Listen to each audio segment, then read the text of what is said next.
Hey, man of the Mayhem here, and we're back again with the uConsole. Now, as part of my mission to try and make this into kind of the ultimate, most portable cybersecurity tool, looking at a second device for being able to do RFID with low and high frequency.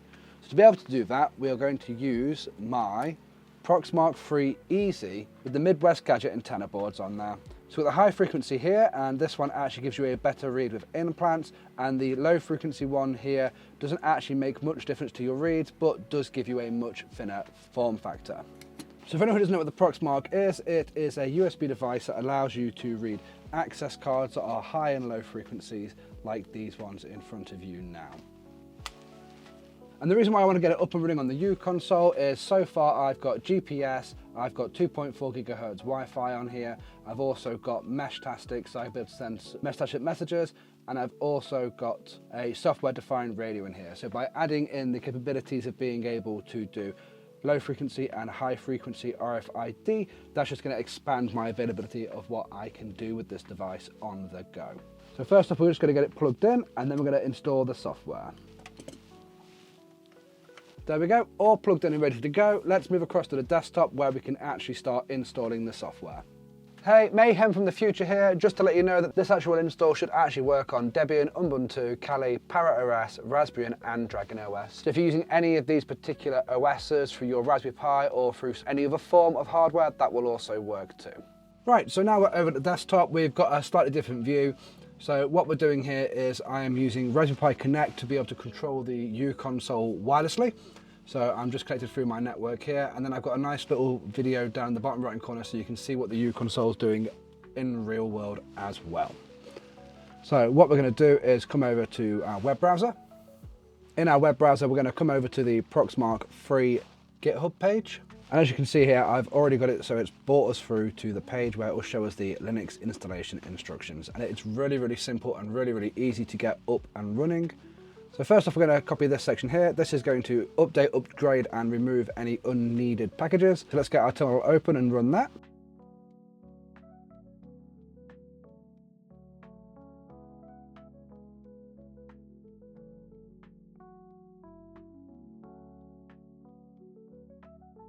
Bosh, so now that's finished, we're now going to go grab that installation package here and come straight back across to our terminal and paste that in there. And we're going to say yes to continue.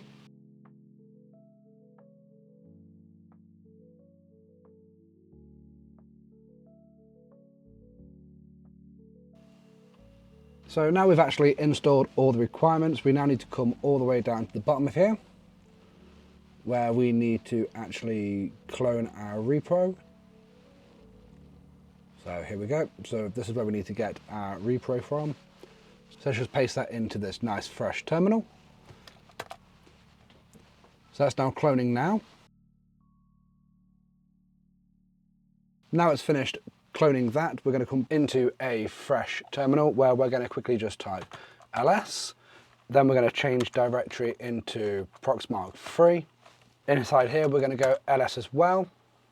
And the file that we're looking at moving and recreating is this makefile.platform.sample. So to do that, we're going to paste this command into there. So mv makefile.platform.sample to makefile.platform.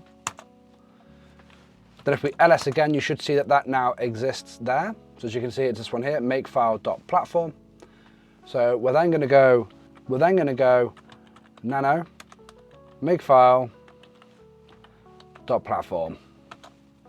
And inside here, what you can see is at the moment, this is set up to look at platform equals PM3 RDV4, which is the Proxmark3 revision 4, which is not the one we're using. So what we need to do here is actually come down and comment that out so it turns green.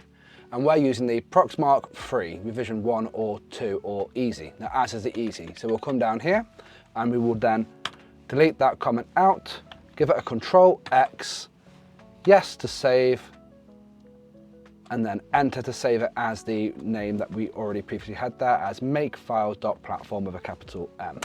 So now we're going to compile it, or compile it with the correct hardware in mind.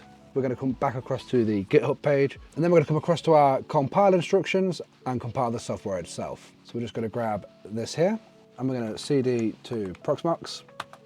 And then inside Proxmark, we are going to run this following command here of make clean and make flag J. And that should compile the software for us.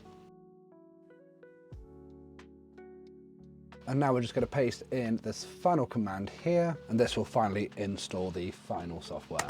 So to be able to run the software, we just type pm3. And as you can see, there's been an update since I last installed this, so I now need to update my actual Proxmark3 as we speak. So to do that, we're just going to run the command pm3 flash all. And as you can see, it's found it and it's now flashing. Beautiful. So now we've managed to actually flash the Proxmark itself, and we've managed to install the software onto the device. We can now just type in pm3, and there we go. It is now currently up and running. So now we can see that it's all up and running. The first thing I want to show you is how to get help for actually using this. The first one is going to be literally typing the word help. This will tell you all the top level of the commands that are currently available to actually get help info on. And the way that this works is the more flags that you put in, the more help you can get deeper and deeper down. So for instance, if I type in HF help, I will get all the help around the HF tools.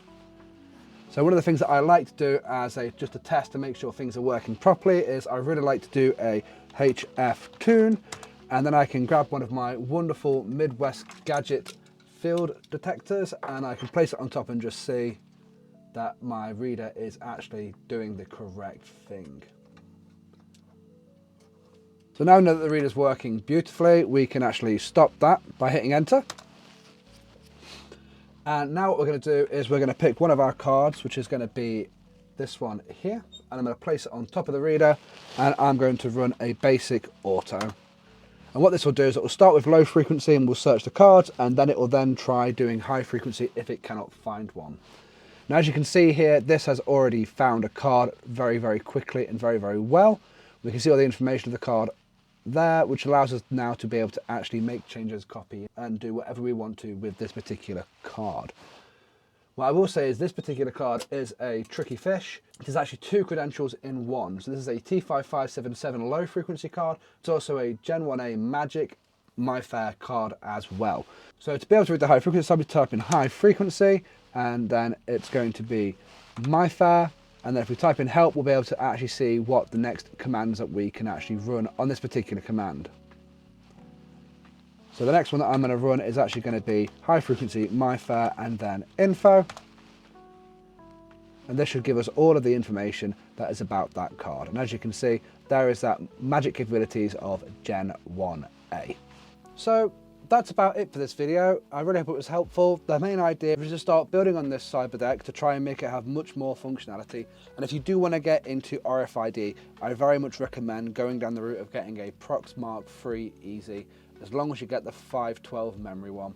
They're very, very cheap on AliExpress, and it gives you so much stuff to experiment with and play with, and the technology is still being used today and still being explored and broken into today as well. So fingers crossed you enjoyed this video. If you did, drop us a subscribe. Any questions, drop them into the comments, and there's going to be a lot more stuff coming around RFID. This video was just to help get you set up on Raspberry Pi based devices so you can start playing as soon as possible and get yourself down that rabbit hole. Until next time, happy hacking!